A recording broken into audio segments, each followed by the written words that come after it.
This is July 1st, 2017. The wrap up for the day in sports.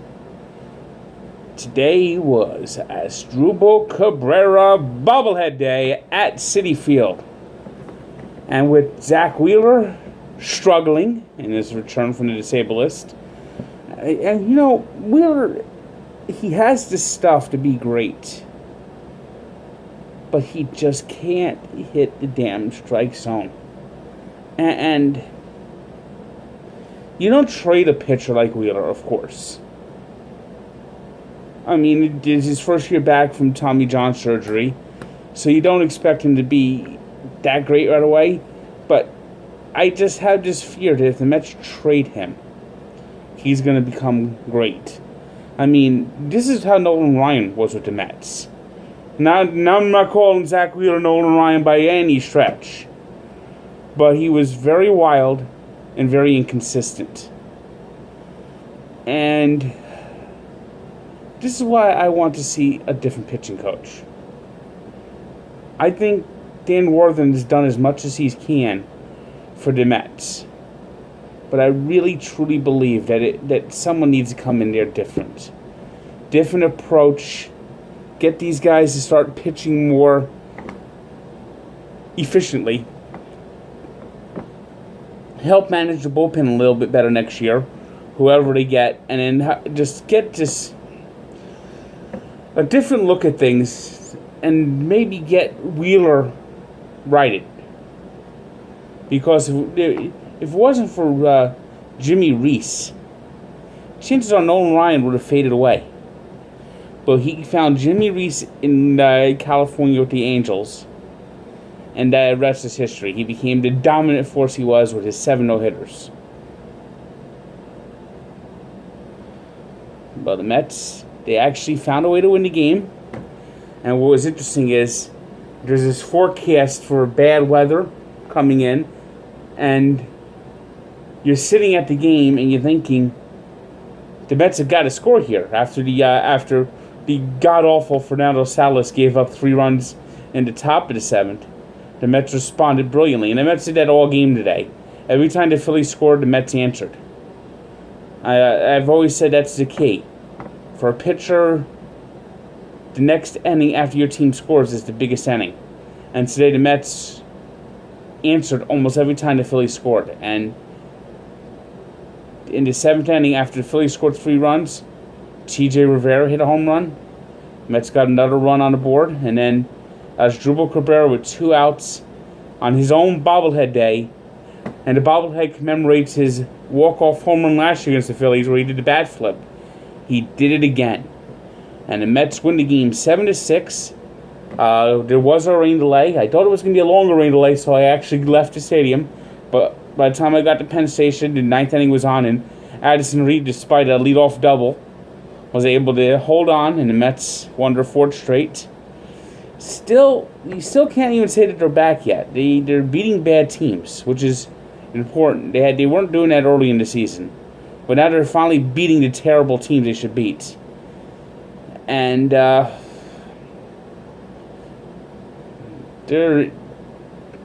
door's opening a little bit, but I still can't even fathom saying the Mets are back in it until at least they're above 500.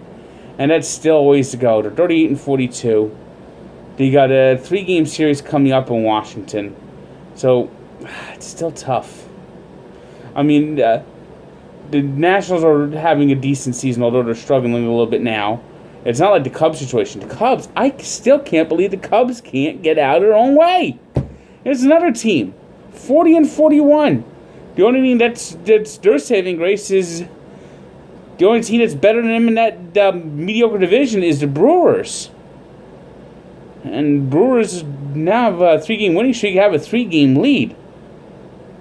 Can the Brewers really win that division? Or do we have to endure the damn St. Louis Cardinals again?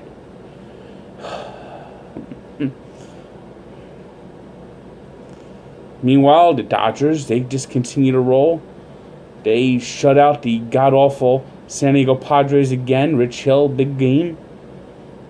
The Diamondbacks, they won today. And the Rockies, they're struggling now. So that Rockies, that second wild card spot with the Rockies is not as secure as it was about a week ago.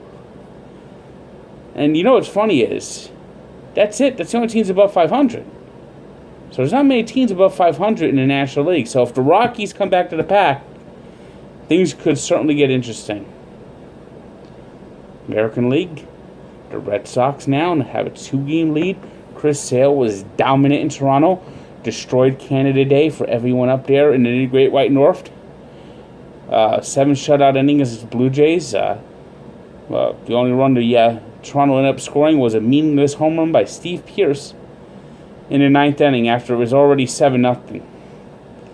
After a good May, the Blue Jays have started to drift a little bit in June. As summer begins, they've lost 7 out of the last 10 games.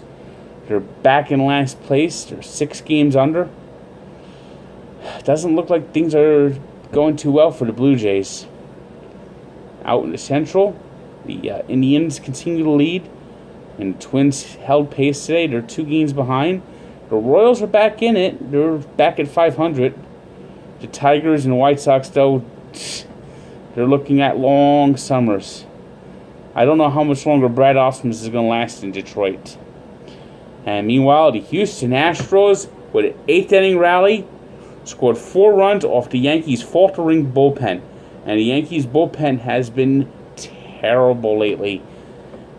Now that Tyler Clippard's had a couple good outings, it's now Dellin Betances, who all of a sudden can't get anyone out. He gave up a couple runs, left with runs on first and third, and Aroldis Chapman couldn't nail it down as the Astros came back and beat the Yankees, spoiling a great debut by Clint Frazier and a grand slam home run by Didi Gregorius. The Angels, meanwhile, they continue to hang in there.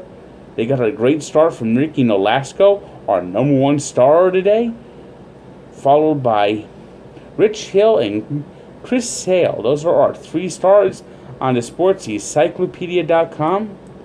Our top story is the Red Sox. Today we'd like to give our birthday wish to the King, the greatest racer of all time. Richard Petty turns 80 years old. He is the man who made NASCAR what it is. He was the early favorite. He won 7, at the time was called the Winston Cup. He truly was a legend. And we look back 40 years ago to the thrilling Wimbledon final between Bjorn Borg and Jimmy Connors, won by Borg as he was in the middle of a streak of 5 straight Wimbledon titles. This was number 2. He fought off a great challenge by Connors, who almost came back and won the 5th set after trailing 4-love, but held on to win and became the number 1 player in the world for the first time. Once again, check it out on Barstool Sports. Check out Sports Encyclopedia. Good day.